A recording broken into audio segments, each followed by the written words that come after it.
is the Nexon EV, the car which started Tata Motors' journey into the electric vehicle space. As of now, this was called the Nexon EV, but now this car has been renamed as the EV Prime. This is because Tata Motors launched a longer range variant of this car which goes by the name Tata Nexon EV Max. Before moving ahead, let me tell you an interesting trivia. The company recently touched the 50,000 sales mark of this, the Tata Nexon EV. And this is the year 2023. We will see that if this car still makes sense or you should opt for the higher range version. That is the Tata Nexon EV Max. So stay tuned. This is your host Vedant Beniwal and you are watching electric.com.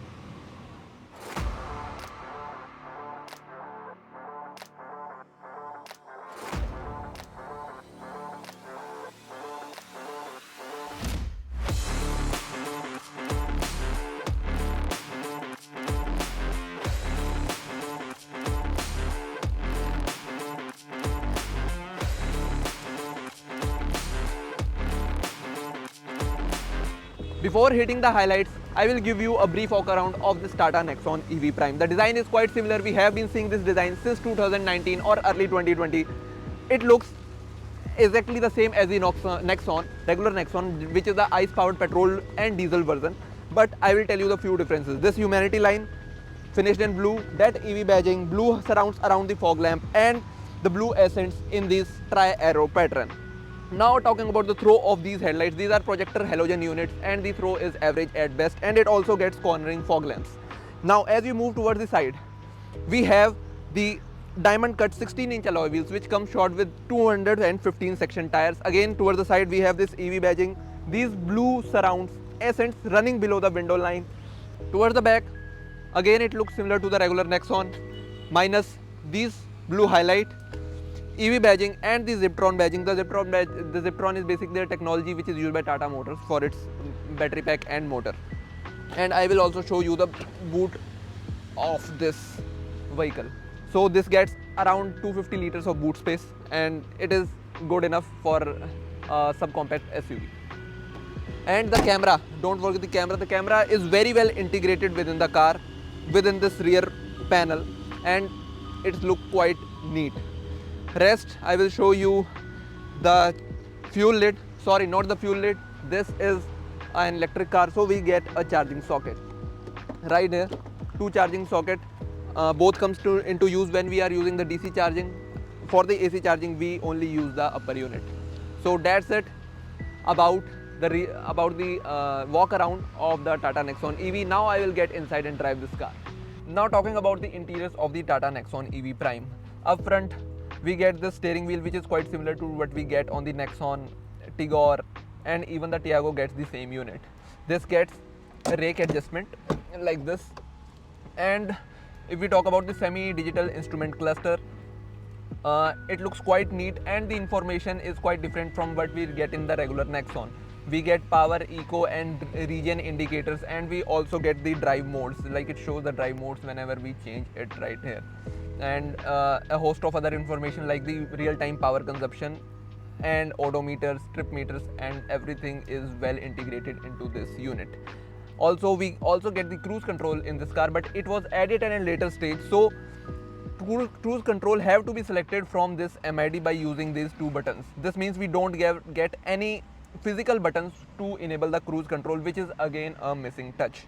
Apart from this, the overall interiors of the Nexon EV feels quite robust, and Tata Motors have sorted out the fit and finish issues over time. The satin black finish on the dashboard with electric blue accents and use of soft touch material on door trims gives it a premium appeal. However, the overall layout feels a bit dated now. Storage spaces. This is something that is being offered inside the Nexon EV in plenty, like the huge glove box, well laid out center console, large bottle holder on door trims, and not to forget the sweet yet not so usable umbrella holder. Features like automatic AC, single pane sunroof, cooled glove box, and rear AC vents are a part of the package. The infotainment system is the familiar 7-inch freestanding unit, which is laggy in nature but still gets the work done. And connected car features are offered as standard across the range.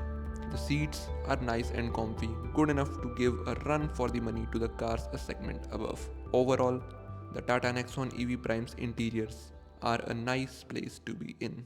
Now I stand 6 feet and 1 inch tall, and you can see a good amount of legroom available, a good headroom available here as well, but the thigh support is lacking, and overall the comfort is good, but I think the rear passengers are seated a bit low as compared to the front seats.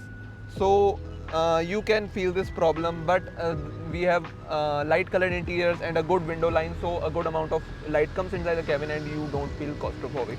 Apart from this, we get the AC vents for the rear passengers, which is again a good touch.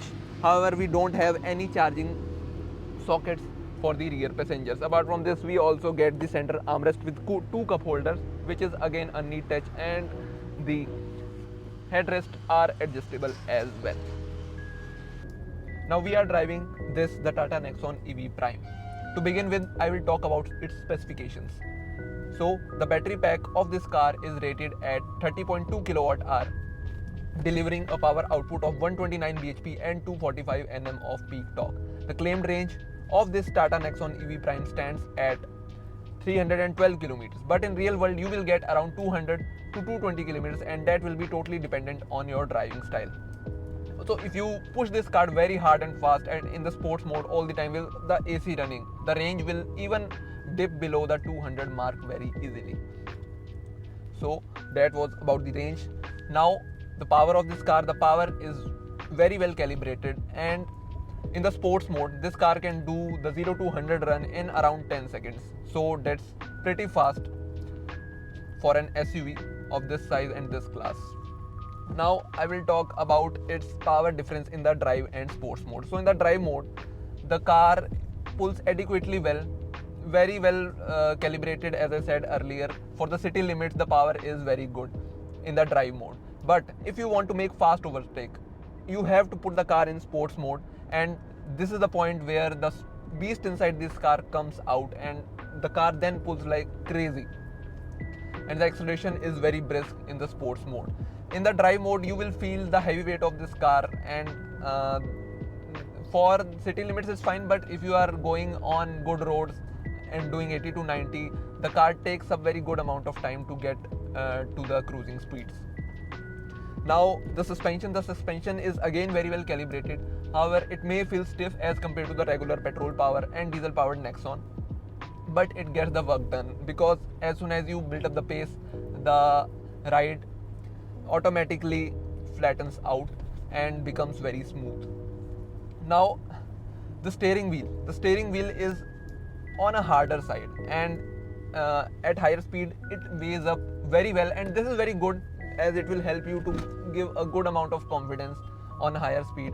But in the lower speeds, in the city limits, this can be a problem for the people who are adjusted to featherlight steering wheels, but still it's fine for me because mostly I drive SUVs, and that kind of cars have usually heavier steering.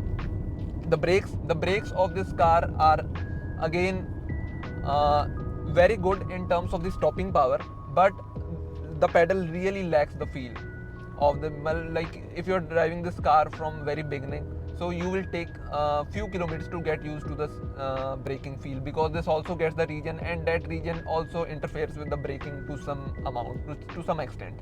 So and talking about regen modes, it gets 3 regen modes. 0 means no regen, 1, 2 and 3 is the highest level of regen, and at highest level of regen the car comes to halt very quickly.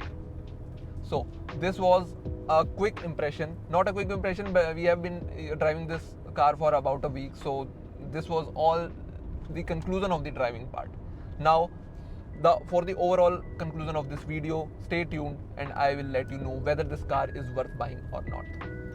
Now it's time for the conclusion, the electric.com conclusion of the Tata Nexon EV Prime. The prices of this EV start from rupees 14.49 lakh and going all the way up to rupees 17.20 lakh ex showroom. And the real world range of this car is around 200 to 220 kilometers. The claimed range is 312 kilometers, so you can gauge the difference in the claimed range and real world range. So my suggestions, if you are looking for a primary city car, I will suggest you go for the Tata Tiago EV and save your 4 to 5 lakh rupees, as there is a difference of around 5 lakh rupees in the top spec variant of both the cars. So save that 5 lakh rupees and you will get a similar range in the Tata Tiago EV, but that will work if you don't care about the ground clearance, the high sitting position and the size of the Tata Tiago EV. Now, this car also made a lot of sense before the launch of the Tata Nexon EV Prime, which is its longer range variant. Sorry, the Tata Nexon EV Max, which is its longer range variant. The claimed range of that car is around 450 kilometers. In real world, it will deliver around 350 kilometers. So you get around 100 to 120 kilometers extra in the EV Max version.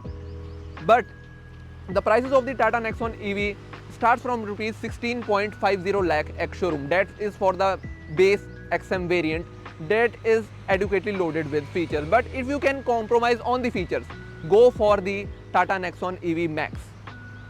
So the Tata Nexon EV Max will cost you 16.50 lakh ex-showroom. This means you can save around 80,000 rupees by buying the Max version, the base variant of the Max version, as compared to the top spec XZ Plus trim of the Tata Nexon EV Prime. So all the information I gave you right now sounded quite confusing, isn't it? But if you still want to go for the Tata Nexon EV Prime, you will have to compromise in terms of range, and your running will be limited in the city limits. That is all for the Tata Nexon EV Prime. This is your host Vedant Beniwal signing off.